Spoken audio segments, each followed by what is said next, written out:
నీకు కాబోయే శ్రీవారు సోషల్ టీచర్ అని చెప్పాడు కదా, కానీ ఈ స్కూల్లో సోషల్ టీచర్ మోహన్ గారు.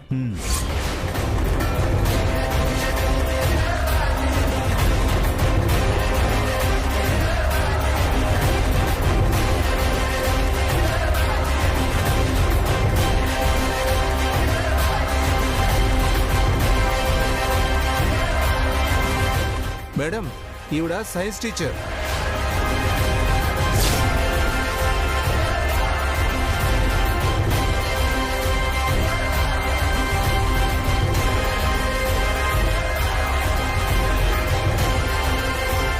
మీకు మాస్టర్ అని అబద్ధం చెప్పి మీ ఆస్తి కొట్టేయాలని చూసిన ఈ గణపతి ఇక్కడ అటెండరు, ప్యూను అన్నీ వీడే.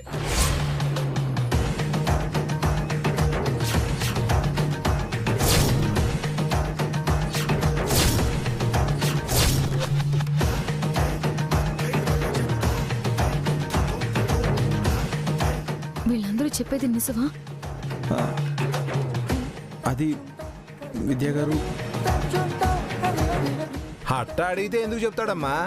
ఒరే గణపతి, నువ్వు తింటున్న అన్నం మీద మీ అమ్మగారి మీద ప్రమాణం చేసి చెప్పరా.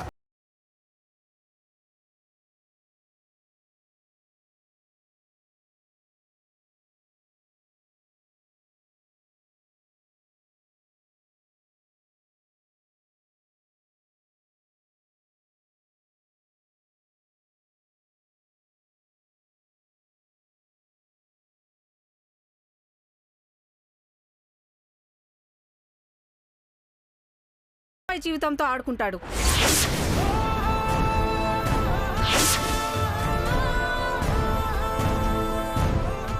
నన్నింతలా మోసం చేయాలని ఎందుకు అనిపించింది గణపతి గారు?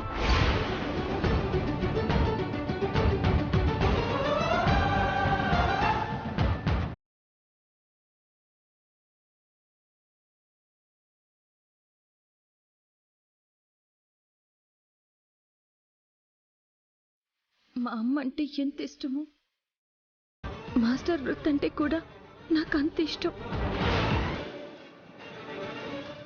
మీ మంచితనాన్ని చూసి మా అమ్మ దగ్గర దూరమైన తల్లి ప్రేమ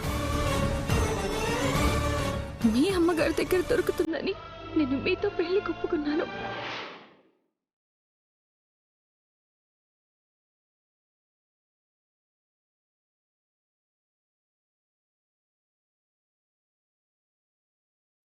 కానీ మీరు, మీ అమ్మగారు, మీ కుటుంబం అంతా కలిసి నన్ను మోసం చేశారు. నా మనసుని గాయపరిచారు.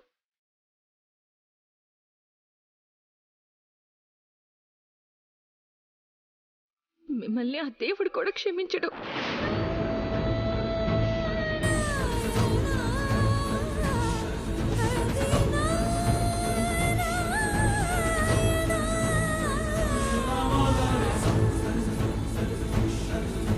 క్షమించండి అని నేను అడగను విద్యా గారు.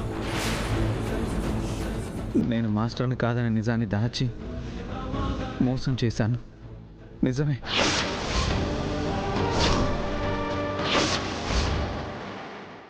కానీ మా అమ్మని తప్పుగా అనుకోకండి. ఎందుకంటే మా అమ్మగారికి నేను మాస్టర్ని కాదని తెలియదు.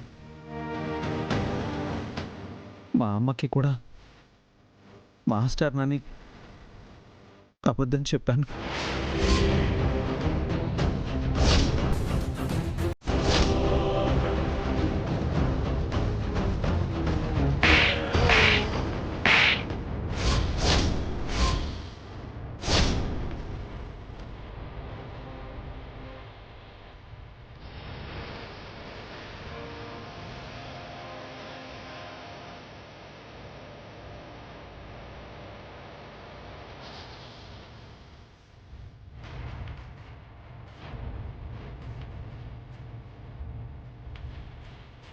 కన్న తల్లికి అబద్ధం చెప్పేంత దుర్మార్గుడు అనుకోలేదు.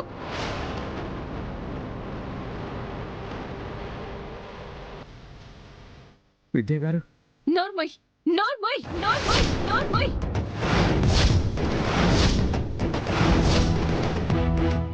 పేరు నీ నోటి వెంట వచ్చినా అసహ్యం వేస్తుంది.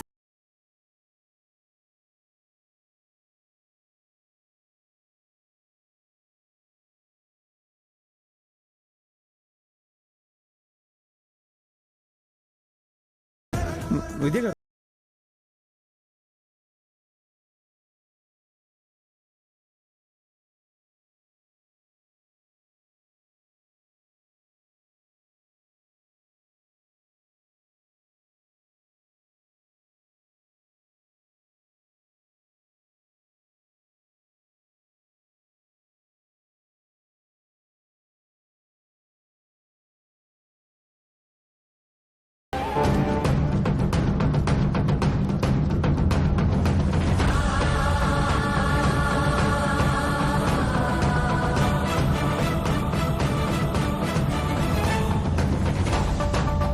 విద్య గారు విద్య గారు రేయ్, ఆడపిల్ల చేయి పట్టుకుని ఏడిపిస్తావరా? నేను అంటోని ఊరికే వదిలిపెట్టకూడదు. అయ్యో సార్, నా మాట వినండి సార్, నేను అలాంటి వాడిని కాదు సార్.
నా బంగారు బాతు శ్రీనిధి ఇంకా రాదేంటి?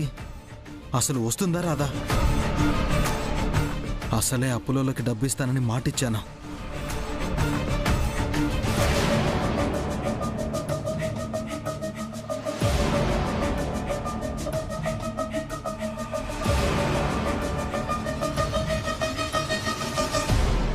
అమ్మయ్యా, వచ్చావా? ఎంతసేపటి నుంచి వెయిట్ చేస్తున్నానో తెలుసా? డబ్బు కోసమా? నువ్వు మరి నన్ను డబ్బు మనిషిలా చూడకు నిధి. మనసుకి బాధ అనిపిస్తుంది. నా ఫ్రెండ్స్ని అడిగితే ఇస్తారు, కానీ నేను నిన్నే ఎందుకు అడుగుతున్నాను? నువ్వు నా ఫ్యామిలీ, నా మనసుకి దగ్గరైన దానివి. సర్లే, ఇంకెప్పుడు అడగనులే. సారీ. ఫీల్ అయితే సారీ సుబ్బు. నా మూడేం బాగోలేదు, ఏదో అనేశాను. ఏమైంది నిధి? Any problem? నా పెళ్ళే నా ప్రాబ్లం. నాకు ఆ విఘ్నేష్తోనే పెళ్లి జరిగిపోతుందని భయంగా ఉంది సుబ్బు. ఆల్మోస్ట్ మా అక్క పెళ్లి ఆగిపోతుంది అని దాకా వస్తుంది, కానీ మళ్ళీ మీ గణపతి అన్నయ్యతోనే ముడిపడుతుంది. మీ అన్నయ్యతో పెళ్ళాగిపోయి ఆ విఘ్నేష్తో మా అక్క పెళ్లి జరిగే వరకు నాకు మనశ్శాంతి ఉండదు. తోడబుట్టినవాడు బాధపడ్డా పర్లేదు, కానీ నీకు మాత్రం న్యాయం చేయాలనిపిస్తుంది. నీ కన్నీళ్లు భూమి మీద పడ్డప్పుడు ఆ భూదేవికి ఎంత భారంగా ఉంటుందో తెలియదు, కానీ ఆ బాధని భరించడం నా వల్లైతే కాదు. అలా అసలు ఎందుకు అనిపిస్తుందో కూడా నాకు అర్థం కావట్లేదు నిధి.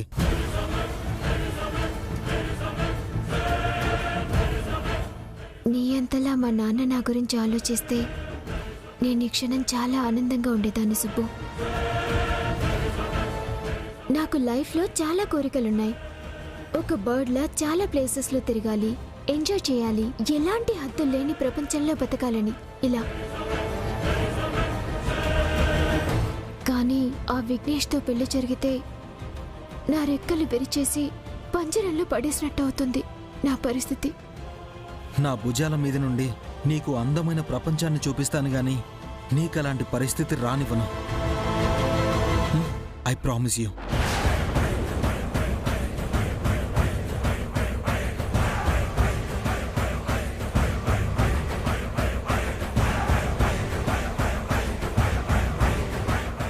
నేనేమవుతానని నా కోసం ఇంతలా ఆలోచిస్తున్నావు సుబ్బు?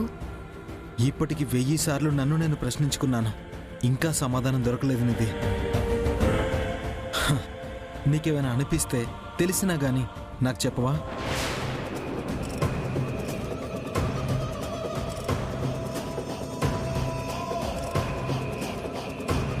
ఏంటి అలా చూస్తున్నావు? ఏం లేదు.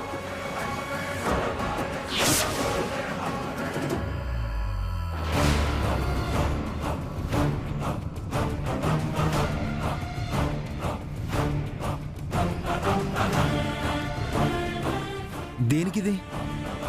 లిక్విడ్ క్యాష్ అడ్జస్ట్ అవ్వలేదు, అందుకే ఈ గోల్డ్ తెచ్చాను. మీ అన్నయ్య వాళ్ళు తెచ్చింది.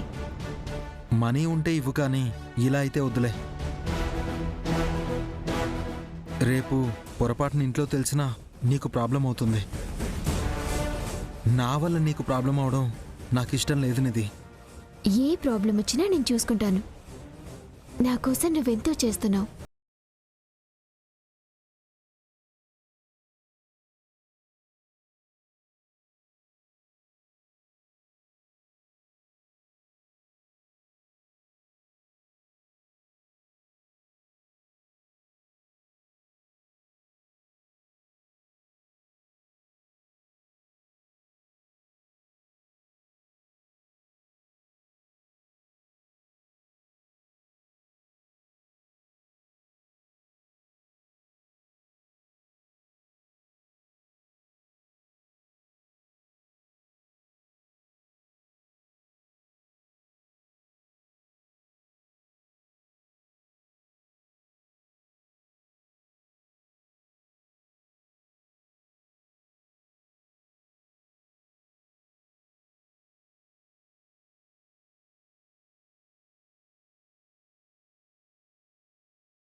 రేపటి నుండి నేనే మీకు క్యారియర్ తీసుకొస్తాను. మీకెందుకు శ్రమ అని? పెళ్లి తర్వాత నేనే కదా క్యారియర్ పెట్టి పంపించాలి. ఇప్పటి నుండే అలవాటవుతుంది. మీరు చెప్తే వినరు కదా.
ఆహా, ఏం వంటలు చేసావక్క! ఇల్లంతా గుమగుమలాడిపోతుంది. ఏంటి స్పెషల్? స్పెషల్ అంటే ఏం లేదురా. మరి ఈ క్యారేజ్ ఏంటక్క? ఎవరికోసం? మాస్టర్ గారి కోసం. ఓ, బావగారి కోసమా? పెళ్లికి ముందే నీ చేతి వంట రుచి చూపిస్తున్నావు అన్నమాట. Good good. నీ చేతి వంట తిని మైమర్చి పిల్లలకి పాఠాలు చెప్పకుండా వంటల పాఠాలు చెప్తాడేమో. ఇంకా ఆట పట్టించింది చాలే మధు. మాస్టర్ గారికి మధ్యాహ్నం పిల్లలకి భోజనం పెట్టే అలవాటు ఉందట, అందుకని నేనే తీసుకొస్తానని చెప్పాను. విద్యా,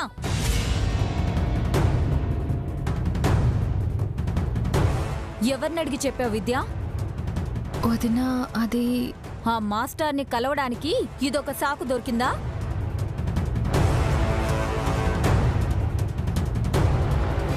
తప్పుగా అనుకోవద్దు వదినా. నేననుకోవడం కాదు, నువ్విలా తీసుకెళ్తున్నావని తెలిస్తే ఊరంతా మీ నాన్నగారు తల దించుకునేలా మాట్లాడతారు. మావయ్య గారు వచ్చిన తర్వాత ఆయన పర్మిషన్ తీసుకొని వెళ్ళు.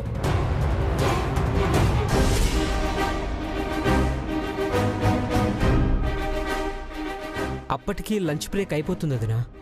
అయిపోయినా పర్వాలేదు. విద్య వెళ్ళిన తర్వాత మావయ్య గారు వచ్చి అలా ఎలా పంపించావని అడిగితే నేనేం సమాధానం చెప్పాలి? అది కాదు వదినా. నువ్వు చిన్నవాడివి, లోకం తీరు నీకు సరిగ్గా తెలీదు. ఇప్పటికే ఆ ఇంట్లో వాళ్ల ప్రవర్తన వల్ల మావయ్య గారు మానసికంగా చాలా బాధపడుతున్నారు. నా మనసు ఇప్పటికి కూడా చెప్తుంది, మీ అక్కకి ఆ గణపతికి పెళ్లి జరగదు అని.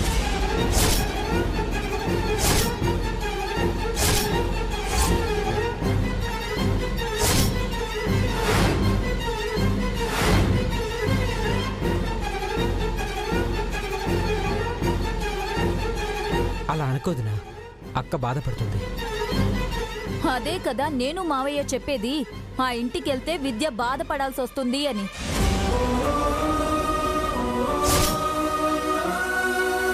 అమ్మా విద్య, మావయ్య,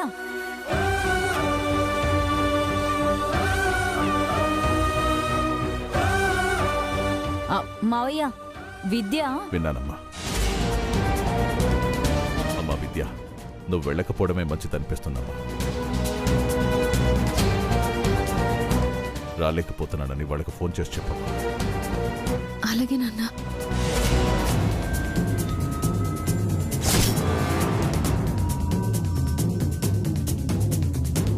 పద్మ, అన్నం వడ్డించు.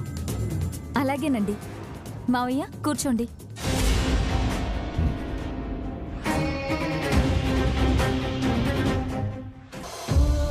మధు కూర్చో.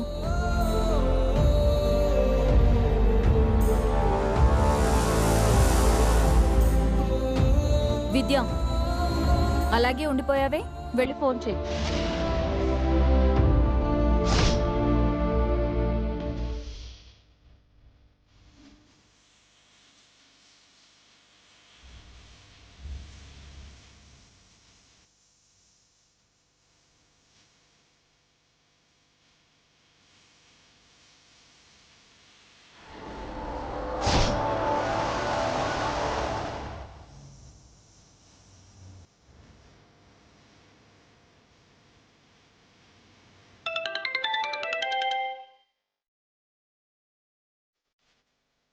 అమ్మా విద్య, మాస్టర్ గారికి నేను క్యారేజ్ తీసుకొస్తానని చెప్పానత్తయ్య. కానీ కుదరడం లేదు. కాస్త మీరు తీసుకెళ్తారా? నీకెందుకమ్మా ఇలాంటి శ్రమ? నేనున్నాను కదా, నువ్వేం బాధపడకు, నేను తీసుకెళ్తానులే. అలాగే అత్తయ్య.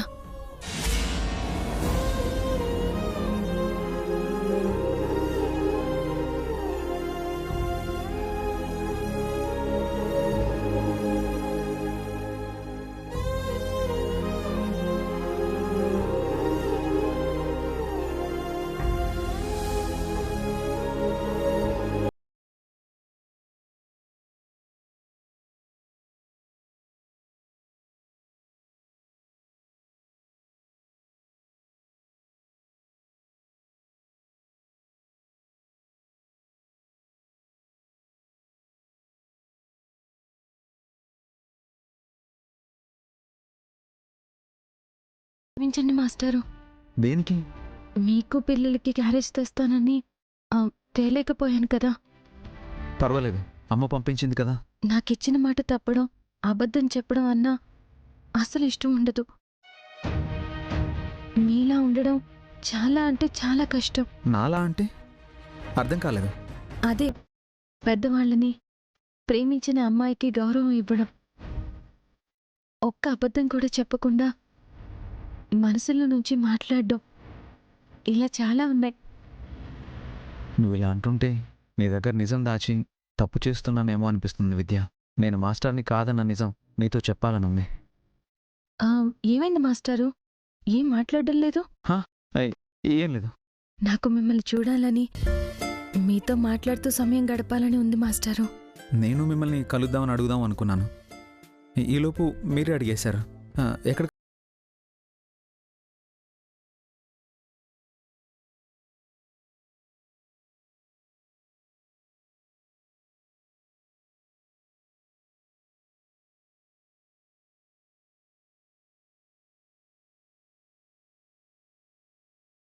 చెప్పేయడమే మంచిదనిపిస్తోంది.